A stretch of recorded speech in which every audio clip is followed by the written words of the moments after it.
Pinag-aaralan ng Department of Education at Commission on Higher Education o CHED kung dapat na nga bang ilipat sa Agosto o Setyembre ang pagsisimula ng klase. Yan ay alinsunod sa napagkasunduan sa Association of Southeast Asian Nations o ASEAN na dapat sabay-sabay na ang pasukan ng mga paaralan sa mga bansang miyembro nito.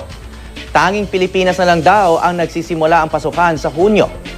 Ang DepEd ang may saklaw sa grade schools at high schools, habang CHED naman ang may saklaw sa mga kolehiyo at universidad, maliban sa mga autonomous na mga institusyon. Sa ngayon, ilan pa lang sa mga universidad na nag-abiso sa CHED na plano nilang gawing Agosto o Setyembre ang kanilang school opening ay ang University of the Philippines, Ateneo de Manila University, De La Salle University at University of Santo Tomas. Pinag-aaralan na rin ang Far Eastern University at Polytechnic University of the Philippines kung babaguhin din nila ang kanilang school opening. Ang Adamson University naman, Agosto ngayong taon nila sisimulan ang kanilang bagong school year.